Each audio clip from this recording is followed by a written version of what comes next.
दर्शकों, आप सभी का स्वागत है नवभारत न्यूज 24/7 में। दर्शकों, दिवाली हिंदू और सनातनियों के लिए एक ऐसा त्योहार है जिसकी अपनी एक मान्यता है, अपनी एक गरिमा है। लेकिन इस बार दिवाली को लेकर लोगों के मन में काफी ज्यादा संशय है, काफी कंफ्यूजन है कि आखिरकार दिवाली किस दिन है।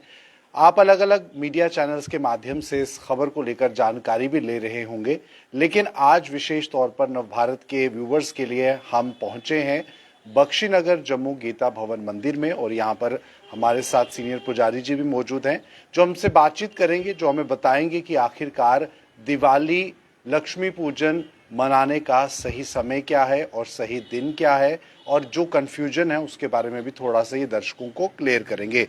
पंडित जी, आपका बहुत बहुत स्वागत है नवभारत। जी स्वागत है जी।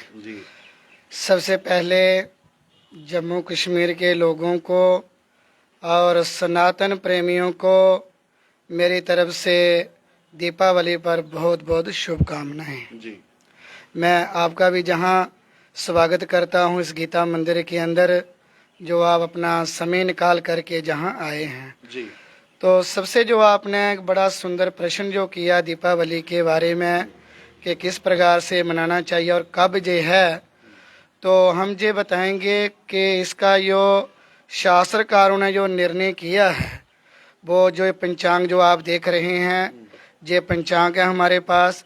इसके ऊपर स्पष्ट रूप से लिखा है कि दीपावली का जो त्यौहार है वो 1 नवंबर को ही मनाएं। इसमें अमावस्या तिथि के बीच में हर वर्ष दीपावली मनाई जाती थी, लेकिन इस बार संशय जो है, आज जैसे 31 अक्टूबर है, तो आज जो अमावस्या दोपहर को 3:55 से प्रारंभ हो रही है। तो आज रात्रि काल में मस्या है। कल जो मस्या है वो पूरी रात्रि में नहीं है, वो 6:17 तक ही है। लेकिन शास्त्रकार कहते हैं कि जब प्रदोष काल हो तब उसमें लक्ष्मी का पूजन किया जाता है जी। अब जो लक्ष्मी पूजन का जो मुहूर्त है, अगर आप कल करते हैं तो कल 6:15 से पहले ही जो लक्ष्मी पूजन होता है वो कर लें। अगर आप आज के दिन करते हैं तो आज सायंकाल में 4 बजे के बाद भी आप पूजन कर सकते हैं जी। यानी कि दर्शक जो हैं आज भी पूजन कर सकते हैं। वैसे भी इन दिनों पूजा पाठ होना जरूरी है, लेकिन आप ऐसे भी पूजा करें तो कोई समस्या नहीं है। लेकिन कल विशेष तौर पर दिवाली है, तो पंडित जी, दिवाली पर जो है एक विधि होती है, लक्ष्मी गणेश पूजन की भी विधि होती है। क्या वो विधि है, किस तरह से करना चाहिए शास्त्रों के हिसाब से? जी, ये भी बहुत बड़ा अच्छा प्रश्न किया है आपने महालक्ष्मी के बारे में। हम जितना भी पूजा पाठ लोगों के घरों में करते हैं, कोई भी कार्य हो, शुभ कार्य, तो वहाँ लक्ष्मी और गणेश का पूजन अवश्य होता है।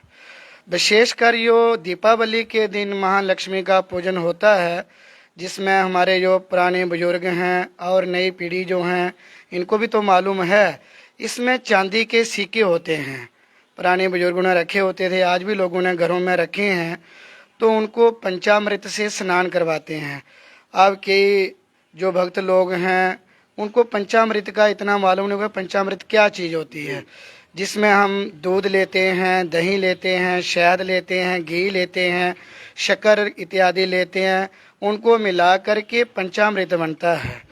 उसके द्वारा उनको वहाँ पे स्नान कराएं। जैसे हम स्वयं स्नान करते हैं तो पंचामृत से स्नान करवा करके महालक्ष्मी का मंत्र आता है तो पढ़ें, नहीं तो आप आजकल तो यूट्यूब में, सोशल मीडिया में भी मंत्र लिखे हुए आते हैं, वो निकाल लें और महालक्ष्मी का मंत्र पढ़ते हुए उनको स्नान कराएं।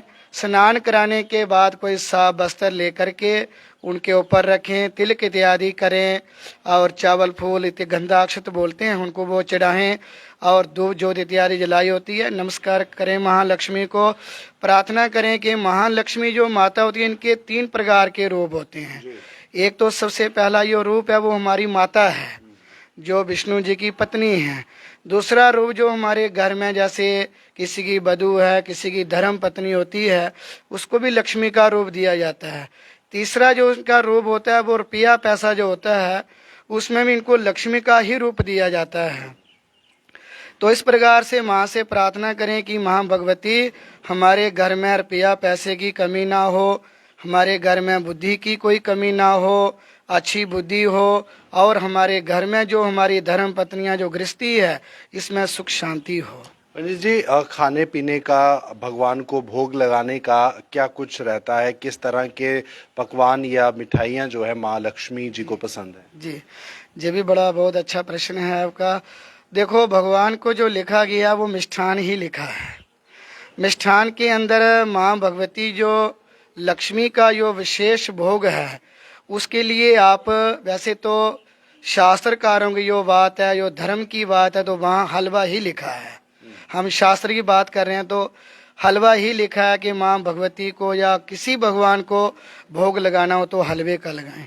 अगर आप मिष्ठान का बाहर से लगाना चाहते हो तो उसमें विशेषतया जो, जैसे कोई भी मिष्ठान हो जाए, बर्फी हो जाए या जलेबी इत्यादि हो जाए, अगर उसके साथ साथ में गणपति का भी पूजन होता है तो गणपति को कहा गया कि इनको मोदक लड्डू वगैरह चढ़ाना चाहिए। तो दीपावली दिन विशेष लक्ष्मी गणेश का पूजन तो होता ही होता है। मैं एक बार पुनः सभी दर्शकों से कहूँगा कि उनके साथ में कुबेर जी का पूजन जरूर करें, क्योंकि जो धन के मालिक हैं, उनका जिनके पास खजाना है वो कुबेर महाराज जी हैं, तो कुबेर का पूजन भी जरूर करें। जी पंडित जी, अगर आरती की भी बात की जाए, माँ लक्ष्मी जी की आरती तो भक्तजन या लोग जो हैं वो ज़रूर पढ़ते हैं। इसके अलावा शुरुआत कैसी की जाए आरती में, और कौन कौन से मंत्र जाप हैं जो किए जा सकते हैं?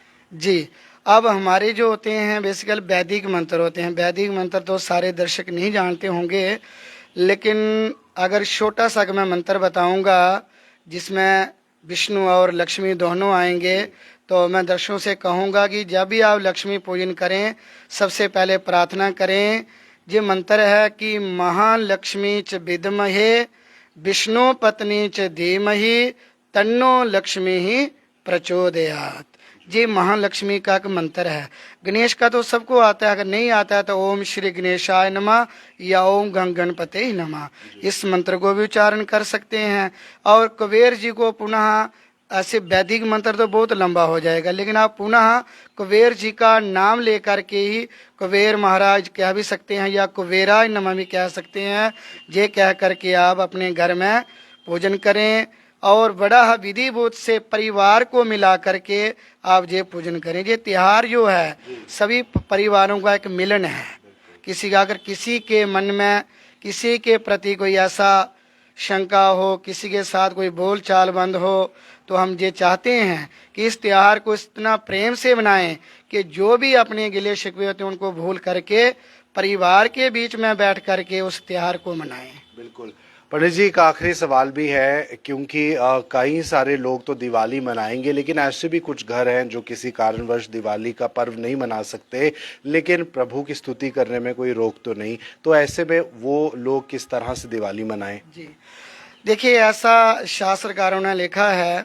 हम अभी तो शुभ का दिन चल रहे हैं, ऐसी बात नहीं कहेंगे, लेकिन कहते हैं गरुड़ पुराण के अंदर एक चीज आती है कि किसी की भी, हमारी बहन, माता, भाभी कोई भी हो, उनके पति की यदि मृत्यु हो जाती है छोटी अवस्था में, तो कहते हैं कि ऐसा सदमा हो जाता है कि उनका कई बार पूजा पाठ में मन ही नहीं करता है। लेकिन इस शास्त्रों में लिखा है कि उनको विधवा होने के बाद तपस्या नहीं छोड़नी चाहिए, उनको पूर्ण रूप से वो भगवान की पूजा या तपस्या करनी चाहिए। तो ऐसा ही आता है कि जिनके घर में ऐसा हुआ हो, वो होता है कि उत्सव, शास्त्रों में लिखा है कि एक वर्ष के अंदर उत्सव ना मनाएं। दीपावली के अंदर ये उत्सव है, जो पटाखे इत्यादि चलाते हैं, मिठाइयाँ बांटते हैं, वो ना करें। वो तो हम कहेंगे कि उस शोक में रहें, लेकिन पूजा के लिए ऐसा शास्त्रकारों ने कहीं नहीं लिखा है। इतना जरूर लिखा है कि 13 जब तक सूतक है तब तक भगवान को स्पर्श न करें। सूतक के बाद ऐसा कहीं नहीं लिखा है कि आप पूजा को बंद कर दो या ना करो। और शास्त्रों में ऐसी ही व्यवस्था हमारे सनातन धर्म के अंदर है कि कहीं नहीं लिखा है कि इतनी पूजा में इतने पैसे लगेंगे, इतना ऐसा होगा, ऐसा कहीं नहीं लिखा। जो गरीब व्यक्ति है, कोई भी है, वो प्रभु का नाम बैठकर कहीं भी ले सकता है, कोई मनाही नहीं है। तो हम उनसे यही प्रार्थना करते हैं कि वो महालक्ष्मी से प्रार्थना करें, जो बेचारे गरीब हैं, जो नहीं कर सकते हैं, जिनको इस बार कोई ऐसा सदमा लगा है, तो महालक्ष्मी ऐसी कृपा करे, आने वाले 2025 के अंदर जो दीपावली आए, वो भी हमारी तरह ही इस खुशियों को, इस दीपावली को मनाए। बिल्कुल, धन्यवाद पंडित जी, आपने बहुत अच्छी जानकारी दी, दर्शकों तक इस जानकारी को पहुंचाया कि दिवाली कब मनाएं, दिवाली को मनाने की क्या प्रक्रिया है, किस तरह से पूजा अर्चना करें, किस तरह से माँ लक्ष्मी जी की स्तुति करें। फिलहाल दर्शकों, इस वीडियो को आप ज़्यादा से ज़्यादा शेयर कीजिए, अपनी राय भी कमेंट बॉक्स में साझा कीजिए और हम उम्मीद करते हैं कि इस इंटरव्यू से आपको बहुत सी जानकारियाँ मिली होंगी। फिलहाल मुझे और पंडित जी को दीजिए इजाज़त। नमस्कार।